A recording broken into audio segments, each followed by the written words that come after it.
I'm Taylor. I'm Kat. And welcome to Square Mile of Murder. Hey y'all. Woohoo! Hey. Welcome back from our sort of week break for us, not for you, because you got like a special episode. Yeah, some feedback on Twitter. Really? Yeah, haven't you seen it? No. I forgot to tell you. Not appreciated.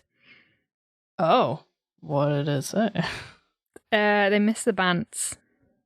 That's the one and only time I will say bants. Well, who knew? We did have some feedback via email from Broderick, who has emailed us before. And he said that he liked hearing the East Yorkshire accent for most of the episode. It's North. It's North Yorkshire, but yeah, it's a northeastern accent. Yeah. But I'm from North Yorkshire, not East Yorkshire. East Yorkshire's not that bad. I have a lot of family live that way. So, well, thank you. Always a lot of love for my accent, so quite happy. But yeah, so hi, we're back. We're doing this thing. Normal service has been resumed. Yes. It's just, for now. It's been a busy month. Yeah. So it's not getting any quieter either. No, it's not. Which you guys will all find out about next month. Yes. Because they're coming up to Halloween. Yes. Halloween. Yeah. You know, like on Brooklyn Nine-Nine? I mean... on the party bus? Oh, Halloween. Yeah. Halloween. Oh, you're just not appreciating it. You know, I like Brooklyn Nine-Nine, but I don't like it as much as a lot of people do. So, like... I'm very upset. We did that Brooklyn Nine-Nine quiz once. I know! It was fun! I liked the show. And we didn't come last. That was the main thing. I've seen the show. I enjoyed the show. I like the characters. I just don't remember much of it. Like, that's my problem with, like, comedies, I feel like, when I watch comedy shows, that I just don't really retain a lot of the information, and I'm not entirely sure why, but... See, I remember comedy because I remember one-liners. Yeah, that's fair. With the sort of dramas, though, that is where I forget, which segues us nicely. It does. Because today we're going to talk about the real-life story that inspired one of the most famous cult TV shows of the 1990s. And even if you haven't seen it, you've almost definitely heard of it. And that is David Lynch and Mark Frost's Twin Peaks. So, for those of you who haven't seen Twin Peaks, or if you're like me and you know you've watched it, but you can't remember the plot, like, I know why I've seen it. Yeah. Because I have a memory of sitting and watching it. It's just that memory does not extend to what happened. The plot. Yeah, like, I've seen, like, some of the first season. So, if you're like me, or a normal person who just hasn't seen it, the show is set in the titular Twin Peaks, a fictional town in Washington state. The plot follows the investigation into the murder of homecoming queen Laura Palmer, who is discovered naked and wrapped in plastic on a riverbank just outside of town. A typed letter R is found underneath her fingernail, which links her murder to another unsolved murder in the area the previous year. A second girl, Renette Pulaski, is discovered in a fugue state. It turns out that Laura Palmer had been leading quite the double life. She was the homecoming queen, dating the football captain, you know, typical all-American teenage girl. But she was also into drugs and doing sex work to support this drugs habit. The FBI is called in to help investigate. Kyle MacLachlan. Yeah? That's a fine piece of pie, or what's the... That's like all I can tell you about Twin Peaks. Kyle MacLachlan's character loves pie. So that's a very basic rundown of the show's premise and doesn't go into the whole horror, supernatural, genre bendingness of it all. Yeah. Because it's like, it's kind of cited as like a turning point in TV. Oh, yeah. Just incorporates so many different things. Yeah. Very mind-bending as well. Yeah, it's real weird. Yeah. The show ran for 2 seasons from 1990 to 1991, spawned a feature film in 92, numerous books, and a 1-season revival in 2017. But what is the real-life story behind this acclaimed cult classic? Well, we're glad you asked that, because we're gonna tell you. So even though everyone associates Twin Peaks with David Lynch, which, as well they should, it's actually a story from co-creator Mark Frost's childhood, which inspired the show. Frost was born in New York City, but had family who lived upstate, and when he visited his grandparents who lived near Albany, his grandmother would tell him the story of Hazel Drew, a young woman who had been found on the bank of a local river. The story became something of a ghost story in the area, and a cautionary tale for local kids to stay out of the woods and away from the water, or, the ghost of Hazel Drew would come and get them. Did you have any stories like that growing up? I don't know, because, I think I may have heard more stories like that if my parents had been from the same area. But because they were raised in California and I was raised on the East Coast, I think there was just kind of a disconnect. And I also didn't have a lot of, all my friends lived in different towns. So there wasn't ever the local boogeyman story that I got to hear. I always wanted to hear about the the boogeymen. There was a part of a public park just around the corner from my house growing up that was supposedly the site of a really bloody battle between some Native Americans and English settlers. I mean, sounds about right. Which, what part of Massachusetts wasn't, basically. But, that was the kind of the only thing that I can really remember. King Philip's Stockade. And then I think there was a rumor that, some kids were murdered there in the 80s as well. And it had, it was maybe it's, haunted or something. But that's pretty much it. What about you guys? No. Which is weird, because you said, obviously you grew up on the East Coast, but your family are all from California. All my family's from where I grew up and where I still live. Yeah. The house I live in is the house that my dad was born in, and my aunt and uncle and my grandfather helped build it. So my family's been in this area for at least 3 generations. Yeah, there's no stories like that. So we have a very famous well in our village church, but that's the only story, is how this well came to be in our village. Interesting. There's the oldest house in the village, which is on the high street. The couple that bought it 30 odd years ago, they eventually restored it and did it up, and they found priest holes and things like that, where the Catholic priests would be hidden. And we don't have a Catholic. We have 2. We have a Protestant church and a Methodist chapel in the village. We have no Catholic church. And so there's an old priest hole and things like that in this house, and there's a lot of history, but I don't remember any ghost stories. Yeah, I think that's the thing. It's always more history, or oh, this happened here, but it wasn't so beware, kids. Yeah. Which is possibly a generational thing as well. That's kind of what I was thinking too. Because Mark Frost and David Lynch are in the late 60s, early 70s. So they're our parents' generation. Yeah.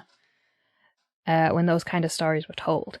But now I'm saying that I'm going to have to ask my dad later. I know. I feel like I need to call my mom and see if she's got any either ones that she heard when I was a kid, or ones that she heard when she was a kid. Yeah, so Hazel Drew kind of became this cautionary boogeyman ghost tale kind of thing. But she was a very real person, and her murder in 1908 is still unsolved today. And you can see the influence that Hazel's life and death had on Twin Peaks and the character of Laura Palmer. So, let's go back to the late 19th century, where it all began.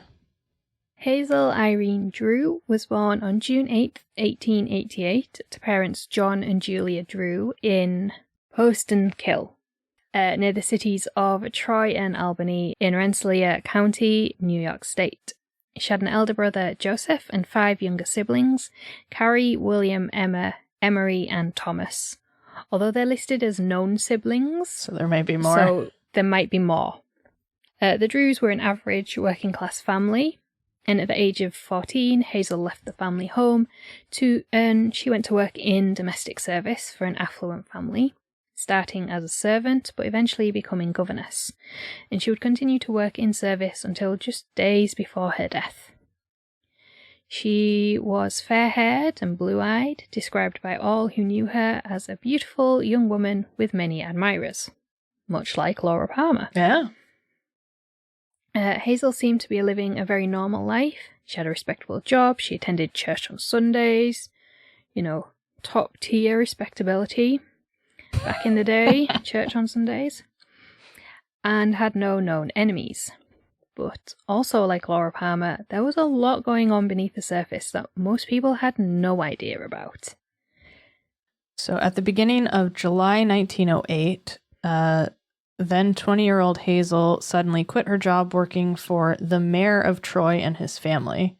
Now, we're not entirely sure what role she did for them, but we do know that she was working in domestic service in some capacity, and apparently for the mayor's family. So, if she worked her way up to governess, she was probably working with his kids, right?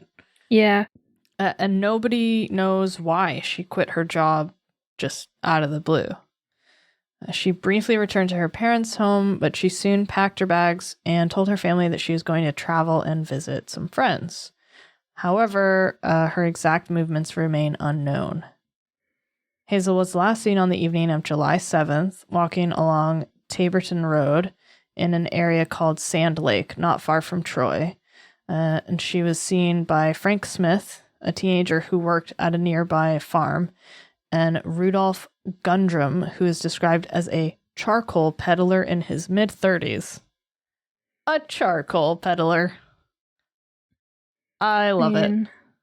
What else would you be doing 100 years ago if you're in your mid-30s? Peddling charcoal. It's great. The area was reportedly known to be unsafe for women walking alone at night, but the men didn't stop to speak to Hazel or offer her, a lift or to walk her home or no. They just left her. No chivalry. We're not none of that. And this is the last known sighting of Hazel Drew. She never got to visit any of her friends, so never showed up. And Hazel's body was found 4 days later, face down on the bank of Teal Pond. She had severe blunt force trauma to the back of her head. Sadly, Hazel's face was unrecognizable, as she had been in the water for 4 days. So I think it was just her face was in the water. Yeah.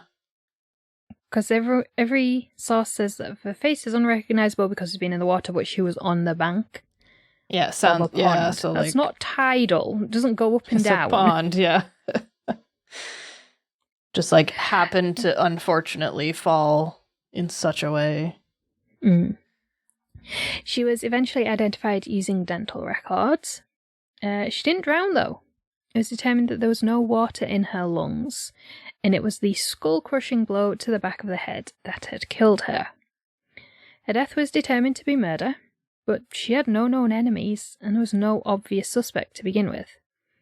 Sand Lake was a resort town, and around July 4th, the population always swelled with tourists, out-of-towners, as well as locals just enjoying the holiday. So there was no shortage of potential suspects, but none of them were obvious. But just like Laura Palmer in Twin Peaks, When investigators began to scratch beneath the surface, there was a lot more to Hazel Drew's life than met the eye. There always is. Ain't that just always the way? Hazel earned a wage of $3 per week at her job for the Maris family, which is equivalent to $90 today, which is not a lot of money. But you have to remember that she wouldn't have had any rent, utilities, or food payments taken out of that. So, like, pretty much her expenses were covered. If you've got, so $90, so if you got, say, $360 at the end of the month when all your bills are paid, that's not a bad life. Yeah. In this economy, in this bullshit capitalistic hellscape we live in, that's not bad. Yeah, like if everything else is taken care of and you just basically have like money for discretionary spending, like to do what you want with, then yeah, what more do you need, right? Yeah. And she was only 22, so she's quite young. Yeah. Yeah, so despite her modest income, Hazel was able to frequently travel around New York State and to Boston and Rhode Island in first class, which is interesting. Nice. And she also bought new and expensive clothes, which would seem to be far beyond her means. And Hazel's clothes were all tailored as well, which back in 1908 was generally a luxury reserved for the wealthy and far out of reach for someone who worked in domestic service. Friends would later say that they had no idea how she afforded the lifestyle that she lived, and that she was just one of those people who could stretch money further than most. Or so they assumed, anyway. But even with, like, super thrifty, skimping skills, Hazel should not have been able to afford all these nice fancy clothes and first class travel without a little financial help from somewhere. The immediate conclusion was that Hazel had a gentleman friend who wanted to spend money on her, but all of her friends said that Hazel had always insisted that she had no sweethearts, no, romantic relationships.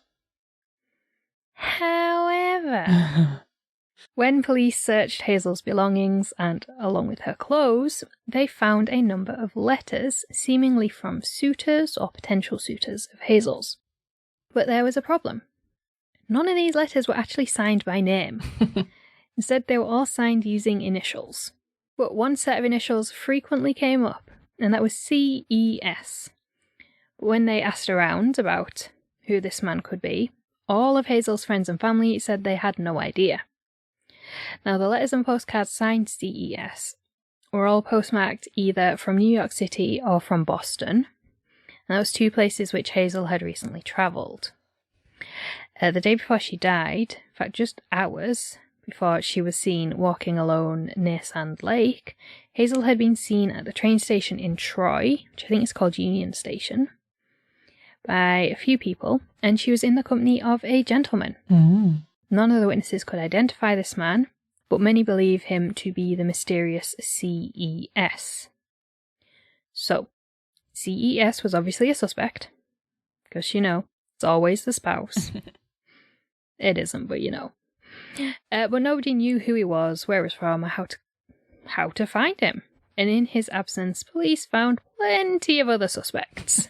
So, speaking of, remember young farmhand Frank Smith, who was the last person to see Hazel alive? Well, he was rumored to also have been hopelessly in love with Hazel, although his feelings were completely unrequited and she had no interest in him at all. He was also seen as an easy target by police because he was, quote, dim-witted, according to truecrimeedition.com, which gave them, an easy solve.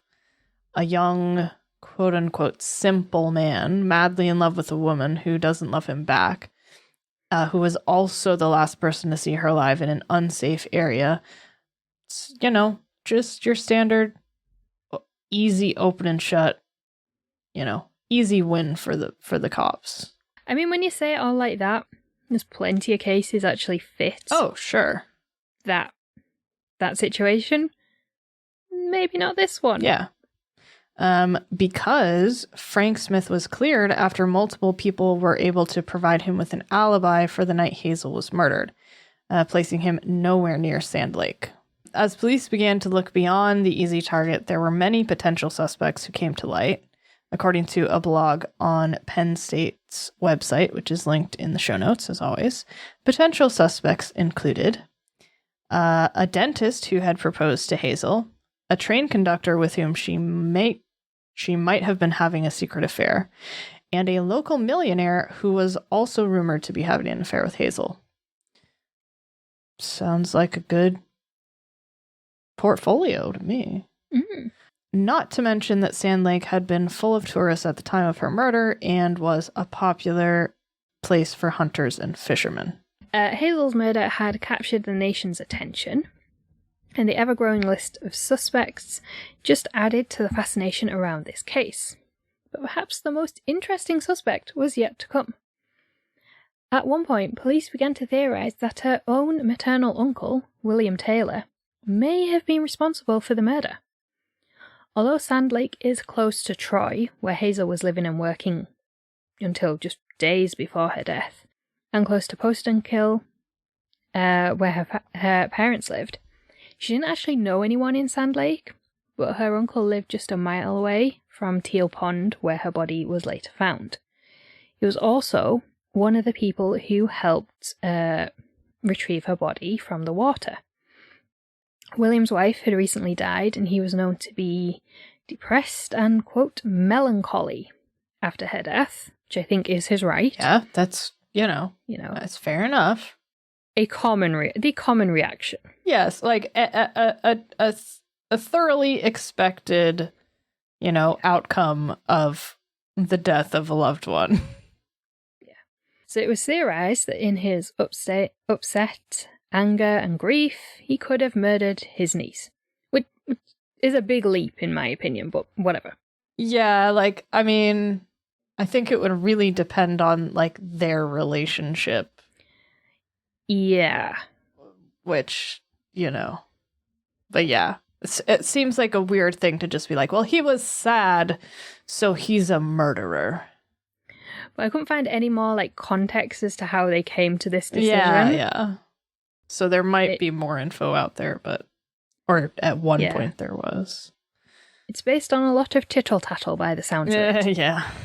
Which we'll get to soon. But it turned out there was more to this story than just a man driven to murder by grief. About 6 months before her murder in the winter of late 1907, early 1908, Hazel had spent over a month living at her uncle's farmhouse while she was struck down with a mysterious illness. Her brother and sister-in-law also resided at the farmhouse, and between them and William, they tended to her as she lay bedridden. Hazel kept in touch with her friends via letters, but nobody ever knew what mysterious disease she was suffering from, and no doctor was ever contacted to try and make a diagnosis. When they were later asked what had been wrong with Hazel, her family members all claimed that they didn't know, and that they had just been doing their best to make her comfortable and help her regain her strength. Soon after the murder, Hazel's family closed ranks and refused to cooperate with the police. Her aunt was also rumored to have encouraged Hazel's friends to do the same. And some did, and some didn't. In the absence of any explanation as to why Hazel was ill over winter, people began to theorize that she was recovering from an abortion. Now, abortion at that time was illegal. Side note, Texas can go fuck itself. I don't have the wherewithal to tackle that today beyond saying, let's stop trying to send the United States back to the Stone Age. I was writing that and I wrote abortion was illegal at the time, and I was like, well, yeah, here we are. Yeah. 113 years later. We're fucking back. Yeah. So, And as we all know, when abortion is not legal or easily accessible, women are forced to seek out backstreet abortions, which are incredibly dangerous. Yeah. And locals began to theorize that Hazel's uncle had performed the abortion and that she had spent the time there recovering, which is why no doctor was ever asked to see her, and would explain why the family was so cagey about why she was there in the first place. So based on this theory that 6 months earlier Hazel had had an abortion, some locals began to theorize that Hazel was once again pregnant and was headed to her uncle's for another abortion, which is when Frank and Rudolph saw her walking down Tabberton Road on her own. Her family refuted this, of course, claiming that she didn't have an abortion in the winter and that she was simply going to the farm to say goodbye to her uncle before she set out on her travels. Yeah, which is also, like, potentially a perfectly reasonable explanation. It's also worth noting that, like we said before, there was an autopsy which found that there was no water in Hazel's lungs and that she didn't drown. So if she had been pregnant at the time of her death, that also probably would have been noted in the autopsy. Yeah, and given the national attention around this case, that would have been difficult to keep quiet as well. Yeah, that's the thing. Like, that's a story. So if the press was all over this and that kind of information didn't come out, then to me that says it didn't exist. Because you know someone somewhere would talk. Yeah. So all of the suspects either couldn't be identified and found or were cleared after providing alibis, and Hazel's murder became a cold case as the nation's interests moved on to something new. After failing to find or identify a viable suspect, the police then ruled that Hazel's death was, in fact, an accident, and that there was no motive for murder. Are we just ignoring the skull-crushing blunt force trauma? Yeah. She hit herself on the back of the head. And then fell face down into the pond. Yeah, with an imaginary murder weapon. And, yeah, just fell. Makes sense. It would be one thing if there was, like, evidence that she had, like, fallen down a riverbank and hit her head on a rock and then, happened to just fall face first into the water. That's not what they made it sound like in the beginning. No, this is like trauma to the back of the head. Yeah. From what I've read. So, yeah. And she didn't drown, so it's not like she banged her head, was unconscious, and fell face first into the river. Yeah, she would have to, like, hit her head so hard in a fall that, like, instantly. Yeah. Which seems unlikely. But sure, local police, that seems like a good idea. So the case became something of a local legend and part of the folklore of the local area, and was told as a cautionary tale to make children behave. And pretty much nothing more was thought of Hazel Irene Drew for the next 80 years. That was, of course, until 1990, when a little show called Twin Peaks began broadcasting on ABC. Mark Frost and David Lynch came up with the idea of the girl next door lives a double life and it ends in murder. And Frost began poking around the archives in Troy and Sand Lake for more information on the Hazel Drew story, which had been told to him so many times by his grandmother when he was a child. And in 2017, ahead of the Twin Peaks revival, Mark Frost said, quote, it was the notion of this girl's body being found on the edge of the water, the mystery remaining unsolved, the multiple suspects, and the kind of cross-cultural and different social classes of people she interacted with. It really struck my fancy. So he told that to the Washington Post, and that article is linked as well.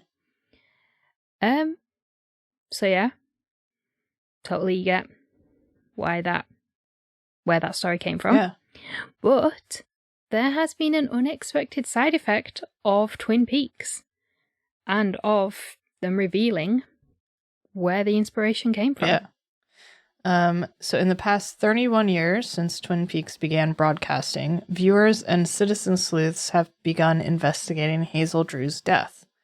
But unfortunately, they have yet to solve the case. But at least they're working on it.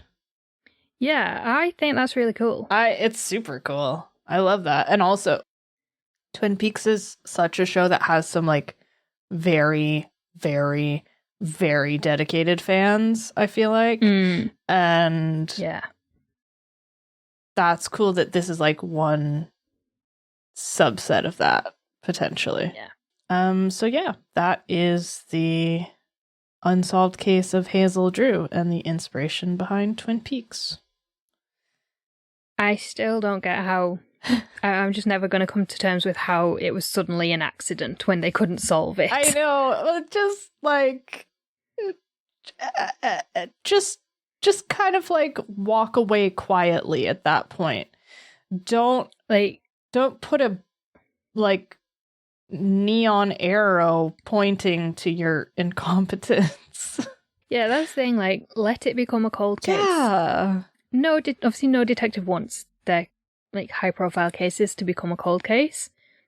But don't just say, because like it's not like there was this uncertainty at the beginning saying, well, this could have been an accident or it could have been murder. They ruled it a murder, like out of the gate. So to then, after like just not being able to figure it out, to say, it's fine, it was an accident, move along, nothing to see here. Like, that's just dumb. Yeah. Yeah. Yeah. So I have no idea what happened here. No, and I mean, like, it could have been anyone, and because we don't know who all these letters came from, and we don't know what kind of relationship she had with the writers of all these letters either. Because like, she could travel first class, she had tailored clothes, which wasn't the norm for someone who worked in domestic service. Yeah. You know, she could afford to go on all these trips, and I wonder if they found any like more money among her belongings, or if like any just like extra cash lying around. I wonder, because a suitcase had been was being stored at the train station before she left. So she'd been seen with a man at the train station, and at one point she had her case and another point she didn't, but it was like being left, like whatever their equivalent was of like luggage storage. Yeah, like left luggage. Yeah. Before she went about the rest of her day. So there could have been more. There was, things could have been pilfered. Yeah. I mean, if you don't go back and pick your suitcase up on time, and you don't claim it, it goes off to be sold at auction. Fuck yeah. According to like reality TV shows. I mean, it goes to there's a big warehouse in like Alabama or something that's literally just like unclaimed baggage. Yeah. So want to go there. So that does happen. Yeah. Well, and also just like, I don't know. It's 1908. Nobody has TSA locks on their suitcases, or half the time people are traveling with luggage that's literally like a box with like like a leather belt holding it together.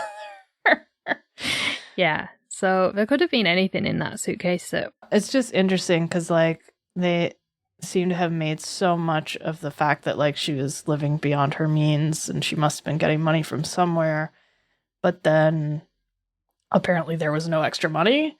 Like, so, and it could also have been that like someone was just buying these things for her. Someone was purchasing her travel tickets and like getting them to her or whatever. But yeah, that's interesting. I think that the abortion theory is interesting. It really does rest heavily on the idea that like she was having like romantic relationships or sexual relationships with these people in her letters. So it's one of those things. It's like, well, maybe not. Who knows? And like we said, like, I think if she had been pregnant at the time of her death, that would have been revealed. Like, yeah, it would have come out somehow in some way or form. Like, you would have heard about that. So that doesn't really make sense. No. I just don't know. But yeah, that's the thing. Like, that's the thing with this. There doesn't seem to be motive necessarily. Yeah. Or none that's like certainly like clearly evident to us now. Yeah. But we know from all these like older cases that we do, record keeping was nobody's priority. Yeah. Well, and especially if the police have decided it's an accident, maybe they just want to kind of sweep it all under the rug or into the fireplace potentially. So not surprised that there's a lot of information missing. So yeah, we have no idea.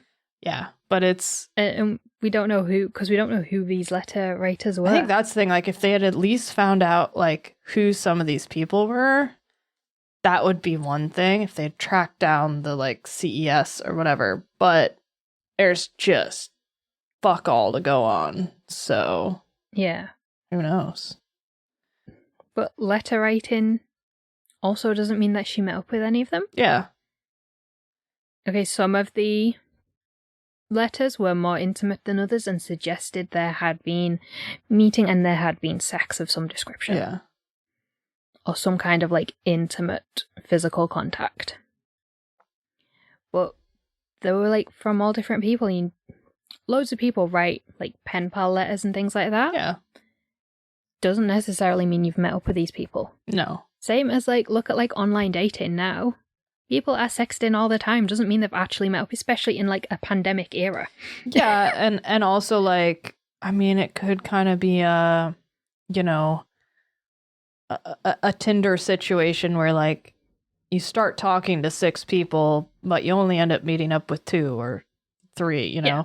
So like maybe these are just like potential romantic entanglements and not all of them came to pass, or who knows. Or they were more into it than she was. Yeah. And the letters are all that happened because she was like, never not mind. feeling it. I don't like Gregorio.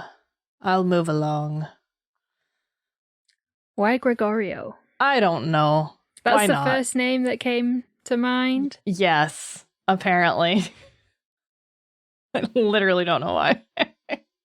But I do think it's cool that it's the inspiration for Twin Peaks, and there really do seem to be like a lot of parallels, which is neat. Yeah.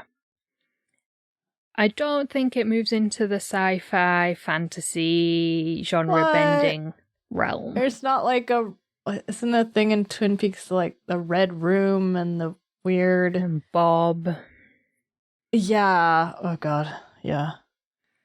So yeah, I don't think that part's true to life, but But I do find it interesting that it has sparked like a whole cold case investigation, like amateur investigation into Hazel Drew's death. And we're seeing that more and more with podcasts and true crime documentaries and just citizen sleuth in general. Yeah. Like Bear Brook, which we did on Patreon nearly a year ago. It's quite a long time now. Yeah. Where like forensic genealogy helped partially solve a crime, and then it was people listening to that podcast helped solve another part of it. Yeah. And I just think that's really cool. It is really cool. And like I think the coolest versions of that are these kinds of ones that like it's people spending their free time learning about 100-year-old cold case or trying to identify people who were found in the woods in the 1980s. And like, I think that part of citizen sleuth stuff is really cool. Obviously, there are like a bunch of drawbacks as well, and it's really dangerous potentially when it's like a new show comes out or a new podcast comes out, and it's like, well, everyone who's listened to it or seen it is an expert on this murder case. Like Elisa Lam, I think, is very sort of demonstrates the exact opposite and the dangers of it, because that was fucking wild. Yeah, that, like, Making a Murderer, Serial, like all these sort of cases at the heart of some of these very popular, like, viral bits of entertainment. I think, like, everyone has an opinion. But yeah, I think that's really cool. People are just like, what happened here? Yeah. And I think if this is ever going to be solved, that's how it's going to be, because someone is going to come across a random, like, document or a letter from a friend that got lost to time. Yeah, somewhere deep in some archive somewhere that everyone's forgotten about. Or in some relative's, like, hope chest, and or something comes up to auction, or like a piece of furniture. Like, I feel like that's how it always, actually gets solved. As sad as it is, these old, really old cold cases, they're not in anyone in office now. It's not in their interest to pursue them, because the perpetrators will be dead as well. Yeah, unless there's some sort of, like, huge cultural significance. Like, these things just don't get revisited. Yeah, you can't actually prove it. Like, you can't get a confession, basically. No, and you can't prosecute it. Yeah. So these old cases just aren't ever going to be investigated in the same way by law enforcement. But, all these people, they deserve to be at peace. No matter what you believe about the afterlife and all of that, they deserve to be able to rest in peace with someone having found out what happened to them. I think all of us deserve that ultimately. That's the thing. Like, I think that, like, everyone deserves to have their story told. Yeah. By their family, by their friends, by history, whatever it may be. And in situations like this, there's a huge chunk of her story missing. Yeah. And I think, like, it's really admirable that people want to try to fill in the details. And if they can do that, that's really great, because it's, like, it's a very, like, faith in humanity kind of thing for me, I think. Yeah. Especially going back to, like, go back to the Bear Brook case. Yeah. The 4 people who were lost and forgotten for, I can't even remember how many years. Like 30. Yeah, it was nearly 30 I think it was like 25 or 30 years. Before they got their names back. But they will, like, nobody ever reported them missing. Yeah. So there was years before anyone even knew those bodies were there.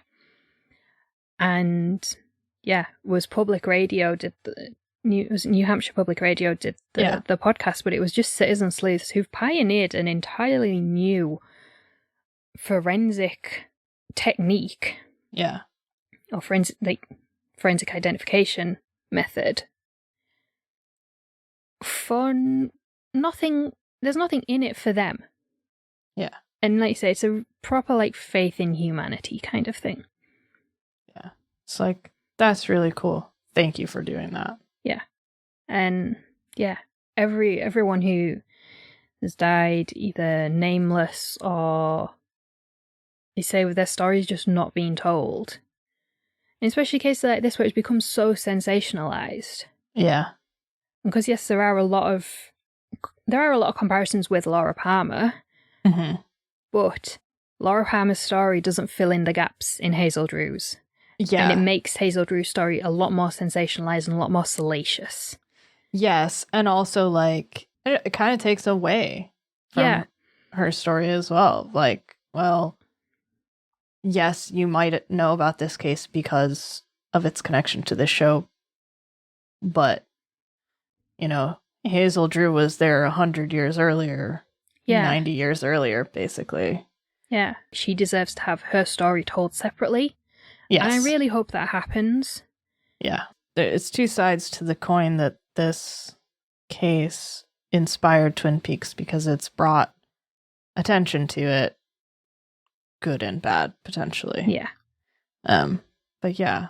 So if you're so inclined to be a citizen sleuth, here's a good case to go look at. Yeah. Check it out. Yeah. Very, very philosophical ending for us there. I know. It's what happens on a Saturday, I guess. Yeah, we don't normally record on a weekend. No. Oh, God. You reach 84 episodes and then all hell breaks loose. All hell breaks loose. All murders turn into accidents. Anyway. So let us know what you guys think, as always. And if you like the show, be sure to rate and review us on your podcast app, especially Apple Podcasts, and subscribe so you never miss a new episode. And we have merch if you want merch. And, there are designs that are relevant to this here podcast. And you can get that merch at squaremileofmurder.store or by following the link in our show notes or on our website. If you'd like to help us cover the costs of making the podcast and help us invest in the future of the show, you can join our Patreon page. Tiers start at just £1 per month. Every patron gets regular episodes a day early, a shout out on the show, priority case requests, and a lifetime merch discount. And that's just for £1 a month. As tiers go up, you get even more, including bonus episodes and exclusive Money Can't Buy stationery. Check all that out at patreon.com/Square Mile of Murder. Links are in all the usual places. So we'll see you soon. Yeah. Bye. Bye.